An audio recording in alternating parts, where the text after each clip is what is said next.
Bonjour, bonjour à vous.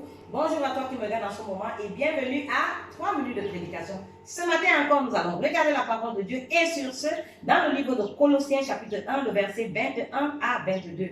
Dans le livre de Colossiens chapitre 1, verset 21 à 22, la Bible nous fait savoir que et vous qui étiez autrefois étrangers et ennemis par vos pensées et par vos mauvaises œuvres, il nous a maintenant réconciliés par sa mort dans le corps de sa chair, afin de nous amener à paraître saints, irrépréhensibles et sans reproche. N'est-ce pas merveilleux? Nous étions autrefois étrangers, ennemis par nos pensées et par nos mauvaises œuvres. Mais Dieu a pris plaisir de nous réconcilier à lui par la mort de Jésus-Christ sur la croix, par le corps de sa chair, afin de nous faire paraître devant lui saints, irrépréhensibles et sans reproche. Oui.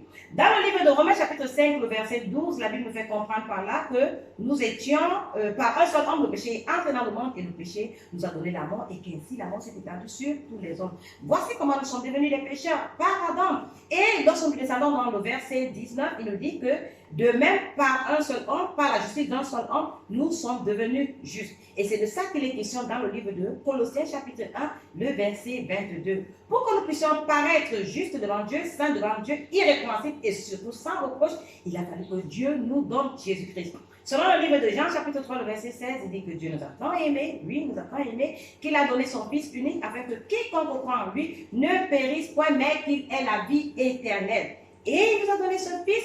D'aucuns croient, d'autres bien évidemment ne croient pas. Pourquoi est-ce qu'ils ne croient pas?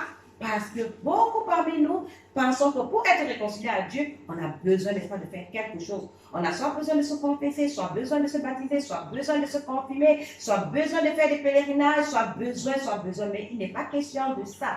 Pour que nous puissions être considérés, que nous puissions être réconciliés à Dieu, nous avons besoin d'accepter le don de Dieu qui est Jésus-Christ. Et ce don que Dieu nous a donné, il a envoyé Jésus-Christ pour venir mourir et payer le prix de notre péché. Sachant bien évidemment que le salaire du péché, c'est la mort. Jésus-Christ est venu, sachant que l'homme ne peut pas de lui-même être réconcilié à Dieu. Il est mort pour nos péchés. Il nous a, n'est-ce pas, délivrés des ordonnances de la condamnation dont nos fautes étaient en train de nous induire. Et sur ce, il a permis que, par sa mort et sa résurrection, aujourd'hui je suis juste. Aujourd'hui, je suis saint et aujourd'hui, je suis parfait. Cela peut également être ton partage, cela peut également être ton témoignage, cela peut également être, n'est-ce pas, un nouveau commencement pour toi. Si et seulement si tu crois que Jésus-Christ est celui-là qui est venu sur la terre pour mourir pour tes péchés et qui t'a rendu saint, juste et parfait. Sur ce, je vous dis au revoir et à bientôt pour une autre vidéo de 3 minutes de prédication. Merci.